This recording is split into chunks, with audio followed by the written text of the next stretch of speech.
ऐसे ही educational video को पाने के लिए मेरे चैनल को सब्सक्राइब करें और साथ में बेल आइकन को प्रेस करें ताकि मेरे आने वाले वीडियो की नोटिफिकेशन आपको मिल सके। Okay, now let's start. Hello friends, कैसे हैं आप सब। मैं विकास आपका स्वागत करता हूं आपके अपने ही YouTube channel study with Anil sir में। जैसा कि आप सब जानते हैं, अभी हम प्राचीन भारत का इतिहास एंशिएंट हिस्ट्री ऑफ इंडिया का क्रैश कोर्स पढ़ रहे हैं। पिछले 2 वीडियो में हमने प्राचीन भारत का परिचय, उसको जानने के स्रोत तथा इतिहास को कितने भागों में विभक्त किया है इसके बारे में पढ़ा। साथ ही हमने स्टोन एज अर्थात पाषाण काल के बारे में डिटेल स्टडी की। दोस्तों, हमने देखा कि कैसे मानव का विकास अपनी चरम सीमा पर था। वह मनुष्य जिसे पत्थरों के अलावा कोई भी ज्ञान प्राप्त नहीं था, वह पाषाण काल के अंत तक आते आते शिकार करना, खेती करना, समाज में रहना, स्थायी घर बनाकर रहना, जानवर पालना आदि चीज़ें सीख चुका था। मनुष्य के सीखने का सिलसिला यहीं खत्म नहीं हुआ, बल्कि सिंधु घाटी की सभ्यता आते आते इनका जीवन अति विकसित हो चुका था। सिंधु घाटी के मनुष्य के जीवन जीने का तरीका बिल्कुल आज के मनुष्यों के जैसा ही था। इनफैक्ट कुछ मामलों में आज के मनुष्य से भी बेहतर था। इनके शहर में सड़कें होती थीं, पकी हुई ईंटों की नालियाँ होती थीं, सड़कें तथा नालियाँ बिल्कुल स्वच्छ होती थीं। ऐसी ही बहुत सारी चीज़ें आज के हम इस वीडियो में जानेंगे। तो बिना किसी देरी के हम आज की ये वीडियो शुरू करते हैं। दोस्तों, जैसा कि आप जानते हैं कि जल ही जीवन है। जीवन की उत्पत्ति भी सर्वप्रथम जल में ही हुई थी। जल मनुष्य तथा अन्य जीव जंतुओं के लिए बहुत ज़रूरी होता है, उन मूलभूत आवश्यकताओं में से एक है। नदियों के पास की मिट्टी भी बहुत उपजाऊ होती है। शायद यही कारण रहा होगा कि यह सभ्यता नदी के किनारे विकसित हुई।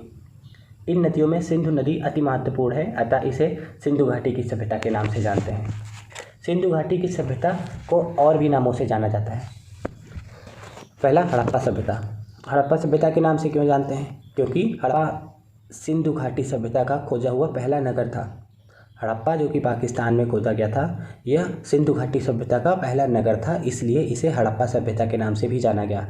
दूसरा, इसे कांस्य युगीन सभ्यता भी कहते हैं। क्यों कहते हैं? क्योंकि यहाँ के निवासियों ने तांबे में टिन बनाकर कांस्य बनाना सीख लिया था, इसलिए इसे कांस्य युगीन सभ्यता भी कहते हैं। तीसरा, इसे सिंधु सरस्वती सभ्यता भी कहते हैं।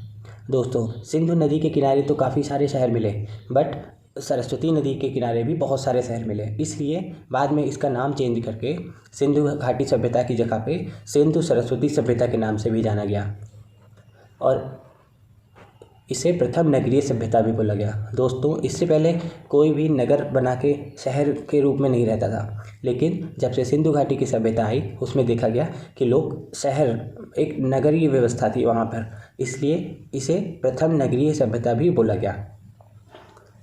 दोस्तों, आज़ादी तक 1947 तक लगभग 40 सभ्यताएँ खोजी जा चुकी थीं, लेकिन अब यह संख्या बढ़कर 1400 हो गई है। सिंधु सभ्यता या फिर संध्या सभ्यता इंडिया, पाकिस्तान और अफगानिस्तान तक फैला हुआ था। गंगा के किनारे यह सभ्यता लगभग 1100 मिली, सिंधु के किनारे लगभग 40 मिली। 1826 में चार्ल्स मेसन ने पहली बार सिंधु सभ्यता के बारे में बताया। 1856 में अलेक्जेंडर कैनिंघम ने पश्चिमी भारत में कराची से लाहौर तक सिंधु नदी के किनारे रेलवे ट्रैक बिछाने की मंजूरी दे दी थी, लेकिन बना नहीं पाए क्योंकि वहाँ सिंधु सभ्यता के बहुत सारे अवशेष मिलने शुरू हो गए थे। अलेक्जेंडर कैनिंघम को पुरातत्व सर्वेक्षण के जनक भी कहते हैं। सिंधु सभ्यता त्रिभुजाकार रूप में फैली हुई थी। यह उत्तर में कश्मीर से लेकर दक्षिण में महाराष्ट्र तक, पूरब में आलमगीरपुर से लेकर पश्चिम में बलूचिस्तान तक फैली हुई थी। पाकिस्तान में लगभग 475, भारत में लगभग 925 तथा अफगानिस्तान में केवल 2 नगर खोजे गए हैं। हड़प्पा सभ्यता से 4 प्रजातियों के अस्तित्व प्राप्त हुए हैं। इनमें सबसे ज़्यादा भूमध्य सागरीय लोगों की है। इसके अलावा प्रोटो ऑस्ट्रेलॉइड, मंगोलाइड तथा अल्पाइन लोगों का भी निवास मिला है। यहाँ नीग्रो प्रजाति के लोग नहीं रहते थे। सिंधु सभ्यता की लिपि कैसी थी? भावचित्रात्मक थी। यह लिपि दाईं से बाईं और बाईं से दाईं लिखी जाती थी। सिंधु सभ्यता के लोगों ने नगरों तथा घरों के लिए ग्रिड प्रणाली यूज़ की। जैसा कि आज हम लोग यूज़ करते हैं ग्रिड प्रणाली, बिल्कुल वैसे ही सिंधु सभ्यता के लोगों ने भी अपने घरों के विन्यास के लिए ग्रिड प्रणाली यूज़ की। घरों के दरवाजे तथा खिड़कियाँ सड़क की ओर ना खुलकर पीछे की ओर खुलते थे। इन लोगों की जो घरों के दरवाजे और खिड़कियाँ होती थी वो सड़क में नहीं खुलते थे, बल्कि सड़क के पीछे की ओर खुलते थे। लेकिन लोथल इसका एक एक्सेप्शन है। लोथल नगर के घरों के दरवाजे मुख्य सड़क की ओर ही खुलते थे। सिंधु सभ्यता की मुख्य फसलें गेहूं और जौ थी। हड़प्पा नगर की खोज 1921 में जॉन मार्शल के अंडर कार्य कर रहे दयाराम साहनी के द्वारा खोजा गया। दोस्तों, अब हम एक एक करके सारे नगर के बारे में पढ़ते हैं। सबसे पहला है हड़प्पा। हड़प्पा की खोज किसने की? दयाराम साहनी ने की। ये जॉन मार्शल के अंडर कार्य कर रहे थे। उस समय हम आज़ाद नहीं हुए थे, तो जॉन मार्शल के अंडर कार्य कर रहे थे 1921 में। तब इन्होंने हड़प्पा नगर को खोजा। यह कहाँ खोजा गया? पंजाब के मोंटगोमरी जिले में रावी नदी के बाएं तट पर खोजा गया। सिंधु सभ्यता में अभिलेख युक्त मोहरे सर्वाधिक हड़प्पा से ही मिले हैं। सबसे ज़्यादा मोहरें जो मिली हैं हमें, वो हड़प्पा से ही मिला है। इसके अलावा यहाँ से प्राप्त कुछ अन्य महत्वपूर्ण अवशेषों में एक बर्तन पर बना मछुआरे का चित्र, शंख का बना बैल, स्त्री के गर्भ से निकला हुआ पौधा जिसे उर्वरता की देवी कहा जाता है, पीतल का बना इक्का, ईंटों के वृत्ताकार चबूतरे, गेहूँ तथा जौ दोनों के अवशेष प्राप्त हुए हैं। अगला हम देखते हैं मोहनजोदड़ो। मोहनजोदड़ो क्या था? 1922 में राखलदास बनर्जी द्वारा खोजा गया था। यह पाकिस्तान के लरकाना जिले में सिंधु नदी के दाएं तट पर खोजा गया। मोहनजोदड़ो का मतलब होता है मृतकों का टीला। इसे मृतकों का टीला अर्थात या फिर प्रेतों के टीला के नाम से भी जानते हैं। इसे सिंधु का बाग भी कहते हैं। मोहनजोदड़ो को सिंधु का बाग कहते हैं। इसमें स्नानागार, अन्नागार, सभा भवन, पुरोहितों का भवन सब पाया गया। अन्नागार क्या था? यह सबसे बड़ी इमारत थी जिसमें अन्न रखते थे। सबसे बड़ी और ऊंची इमारत थी, इसमें अन्न रखते थे ताकि बाढ़ का जो पानी आए इससे अन्न को कोई भी नुकसान ना हो। मोहनजोदड़ो से प्राप्त एक सील पर 3 मुख वाले देवता पशुपतिनाथ की मूर्ति मिली है। इसके चारों ओर हाथी, गैड़ा, चीता एवं भैंसा विराजमान है।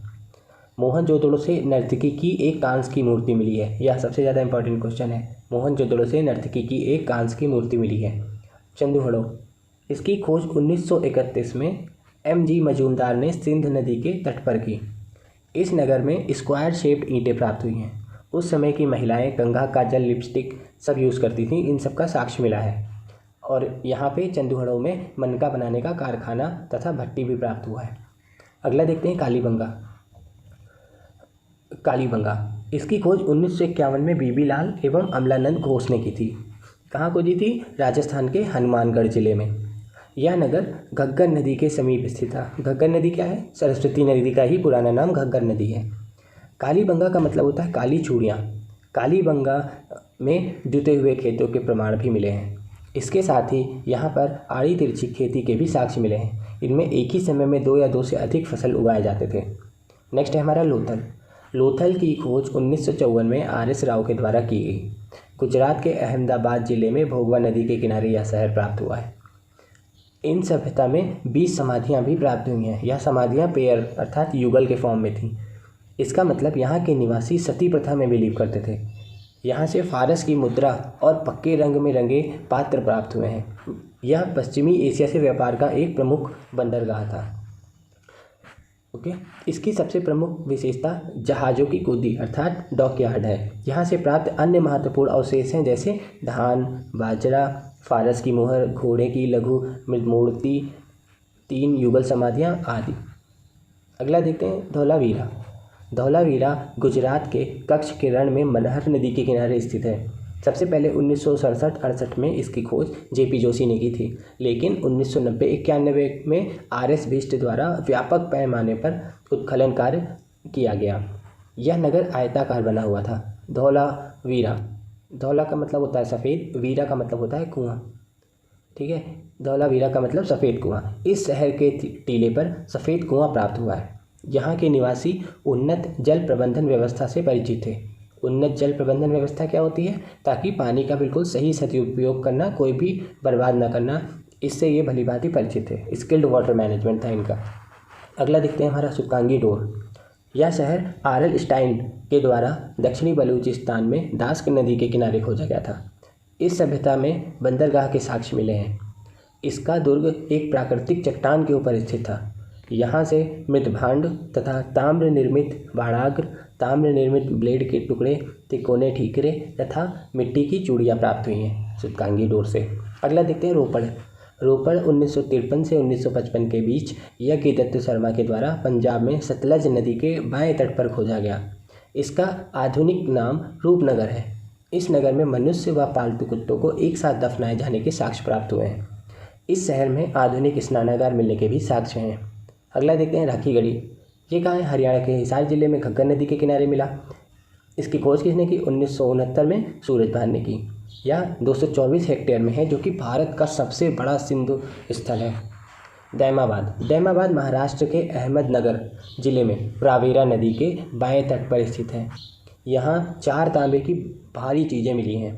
पहली चीज़ क्या है? 2 बैल का इक्का गाड़ी जिस पे एक आदमी बैठा हुआ है और आगे के लकड़ी जो है उस पे एक कुत्ता बैठा हुआ है, ये हो गया एक। दूसरा गैंडा, तीसरा भैंसा, चौथा हाथी। ये 4 चीज़ें तांबे की बनी हुई हैं, जो कि दैमाबाद महाराष्ट्र से प्राप्त हुई हैं। दोस्तों, अब हम कुछ इम्पॉर्टेंट फैक्ट देखते हैं जो कि एग्ज़ाम के पॉइंट ऑफ व्यू से बहुत ही ज़्यादा महत्वपूर्ण है। सबसे पहला क्या है? सिंधु सभ्यता के लोग धरती को उर्वरता की देवी मानकर उसका पूजा करते थे। ठीक है, जो धरती थी उसको उर्वरता की देवी मानते थे यहाँ सिंधु सभ्यता के लोग। दूसरा, वृक्ष पूजा एवं शिव पूजा के प्रचलन के भी साक्ष्य सिंधु सभ्यता से मिले हैं। स्वास्तिक चिन्ह संभवतः हड़प्पा सभ्यता की ही देन है। सिंधु सभ्यता के नगरों में किसी भी मंदिर के अवशेष प्राप्त नहीं हुए। अगला, सिंधु सभ्यता में मातृ देवी की उपासना सबसे ज़्यादा की जाती थी। नेक्स्ट, पशुओं में कुबड़ वाला सांड इन सभ्यता के लोगों के लिए एक विशेष पूजनीय था। हड़प्पा सभ्यता की जो मोहरें हैं उसमें गाय एवं घोड़ा दोनों के ही चित्र प्राप्त नहीं हुए हैं। ठीक है, स्त्री मृद मूर्तियाँ मतलब मिट्टी की मूर्तियाँ सबसे ज़्यादा मिले हैं। इससे यह प्राप्त होता है कि सिंधु समाज के लोग मातृ सत्तात्मक थे, माता की पूजा करते थे, स्त्रियों की इज्जत करते थे। सैंधववासी सूती एवं ऊनी वस्त्रों का प्रयोग करते थे। कालीबंगा एकमात्र हड़प्पाकालीन स्थल था जिसका निचला शहर सामान्य लोगों के रहने के लिए भी किले से घिरा हुआ था। दोस्तों, बाकी सिंधु सभ्यता के जितने भी नगर मिले हैं उनमें ज़्यादातर जो होता था उसमें 2 पार्ट में डिवाइड होता था, एक निचला शहर, एक ऊपर का शहर। निचले शहर में सामान्य गरीब लोग रहते थे और जो थोड़ा सा हाई क्लास फैमिली के होते थे वो ऊपर के शहर में रहते थे। ऊपर के जो शहर होते थे वो चारों ओर किले से घिरा होता था, जिससे बाहर से कोई आक्रमण हो तो वो अपने आप को उस किले से प्रोटेक्ट कर सकें। लेकिन कालीबंगा एक ऐसा एक्सेप्शन है हड़प्पाकालीन सभ्यता का जिसका निचला शहर क्या है, सामान्य लोगों के रहने के लिए भी है, तो वो भी एक किले से घिरा हुआ था। अगला देखते हैं हम, पर्दा प्रथा एवं वेश्यावृत्ति सैंधव समाज में प्रचलित थी। ये दोनों चीज़ें सैंधव समाज में थीं। शवों को जलाने एवं गाड़ने दोनों की प्रथाएं प्रचलित थीं। हड़प्पा सभ्यता में शवों को दफनाने जबकि मोहनजोदड़ो में जलाने की प्रथा विराजमान थी। लोथल एवं कालीबंगा में युग्म समाधियाँ भी मिली हैं। युग्म समाधियाँ मिलनी हैं इसका मतलब ये लोग सती प्रथा में बिलीव करते थे। आग में पकी हुई मिट्टी को टेराकोटा कहते हैं। हड़प्पा सभ्यता के सबसे ज़्यादा स्थल गुजरात में मिले हैं। लोथल सिंधु सभ्यता का बंदरगाह था। सिंधु सभ्यता की लिपि भावचित्रात्मक थी। इस लिपि में सबसे ज़्यादा प्रचलित पशु कौन सा है? मछली। जो इनकी लिपि है भावचित्रात्मक थी और सबसे ज़्यादा जो इन लोगों का लिपि में सबसे ज़्यादा कोई भी पशु जिसका यूज़ किया गया है वो है मछली। मछली का कोई मतलब होता होगा इनके स्क्रिप्ट में, लैंग्वेज में। इनकी स्क्रिप्ट लैंग्वेज अभी तक पढ़ी नहीं जा सकी है। सैंधव सभ्यता के विनाश का संभवतः सबसे प्रभावी कारण बाढ़ रहा होगा। दोस्तों, मैं आपको बता दूं, इतनी विकसित सभ्यता जो कि बिल्कुल पूरी तरीके से मॉडर्न सभ्यता थी, ये अचानक में ही विनाश हो जाता है सभी का। पूरा जितने भी शहर थे सारे के सारे गायब हो जाते हैं। इसके बाद हम देखेंगे जो हमारा अगला टॉपिक होगा उसमें हम देखेंगे कि इतनी विकसित सभ्यता होने के बावजूद आगे के लोग फिर से खेती प्रारंभ कर देते हैं और उनको फिर से लिपि का ज्ञान नहीं होता है और वो कह सकते हैं कि बहुत साल पीछे चले जाते हैं। हम आगे वाले वीडियो में ये सारी चीज़ें देखेंगे।